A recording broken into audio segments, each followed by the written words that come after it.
কেমন আছো? খুব ভালো আছি, তুমি কেমন আছো? আমিও ভালো আছি। তোমাকে ভীষণ মিষ্টি দেখতে লাগছে। Thank you. আর তোমার নাচ তো দেখলামই, অপূর্ব নাচ করছো। সত্যি বলছো নাকি এটা মিথ্যে বলছো? সত্যি ভালো নাচ করছো। Thank you. একদম ক্লাসিক্যাল। ছোটবেলায় কি শেখা হয়েছিল এরকম নাচ?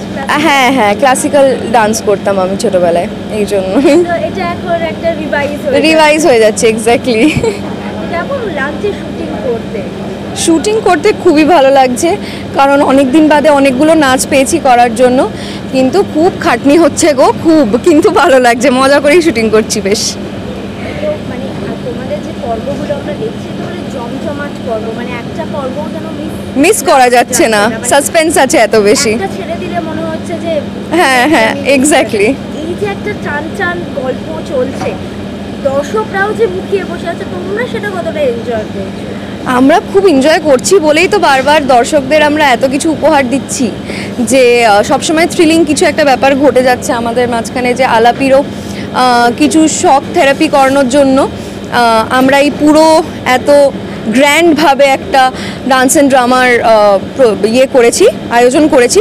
সেখানে আমি নিজে উদ্যোগ নিয়ে নিজে আইডিয়া বের করে যে মাকে কি করে মনে করানো যায় সবটা, তো তাই জন্য নিজে আইডিয়া বের করে বুদ্ধি করে আমার বরকে, ছোটো মালিককে, তারপরে চিরকে, সবাইকে বুঝিয়েছি, ওরা সব কিছু অ্যারেঞ্জ করেছে।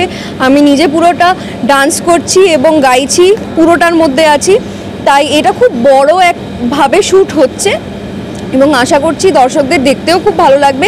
এই সবটাই হচ্ছে আলাপির যাতে কিছু মনে পড়ে।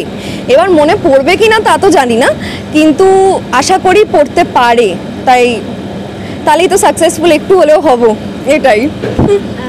এমন হয়েছে যে তোমার যে চরিত্রটা থেকে যে তুমি কিছু শিখেছো এই চরিত্রটা?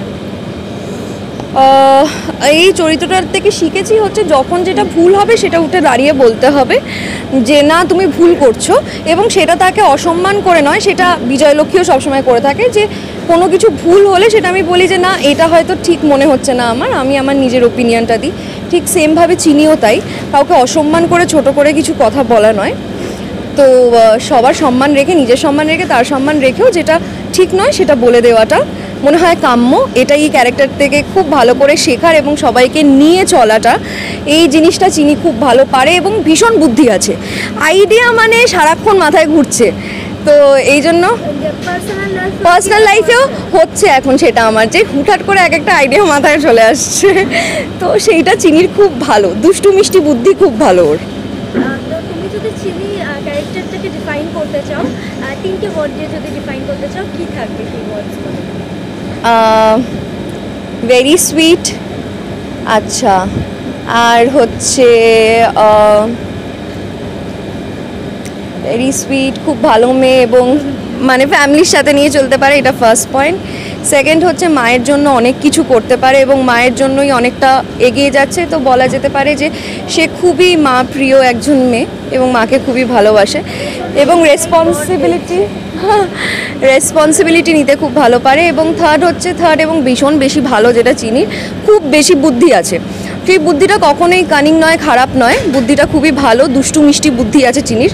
তো এই জিনিসগুলো চিনির মধ্যে খুব ভালো, আর ড্রোনকে খুব ভালোবাসে, তো সেইটা আছে। ড্রোনের সাথে এমনি যে মানে চিনি আর ড্রোনের তো আমরা দেখি স্ক্রিনে সেই কেমিস্ট্রি, বাট অফ স্ক্রিন কেমিস্ট্রিটা কিরকম? অফ স্ক্রিন কেমিস্ট্রি আমাদের খুবই ভালো, আমরা যেরকম নর্মাল বন্ধুত্ব কাজের জায়গায় হয় সেরকম ভালো কেমিস্ট্রি। বেশি ফুডি দুজনের? সোমরাজ।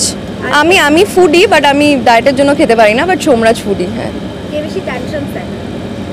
আমাদের দুজনের মধ্যে কেউ নয় আপাতত। আর বেশি মানে প্রবলেম ক্রিয়েট করে শুটিং এর টাইমে? কেউ করে না গো, আমাদের শুটিং এ ভীষণ চাপ থাকে, প্রবলেম ক্রিয়েট করলে আর শুটিং হবে না। না হাসি ঠাট্টা কেউ করে না, ফাজলামি? না, হাসি ঠাট্টা ফাজলামি তো হয়, হ্যাঁ সেটা হয়, কিন্তু মানে শুটিং এর প্রবলেম করে কেউ কিছু করে না। লাস্টে দর্শকদের জন্য এটাই বলবো যে খুব বড়োভাবে ডান্স অ্যান্ড ড্রামা আমরা করছি, মায়ের সব কিছু মনে পড়ানোর জন্য, আলাপির জন্য, শক থেরাপির জন্য। তাই যদি মায়ের সবটা মনে পড়ে যায়, প্লিজ তোমরা সবাই দেখো যে মায়ের সবটা মনে পড়ে কিনা। চিনি নিজে বুদ্ধি করেই পুরো বিষয়টাকে এগিয়ে নিয়ে চলেছে, তাই তোমরাও পাশে থেকো এবং চিনি দেখো রাত 10:30টার সময় স্টার জলসায়। Thank you.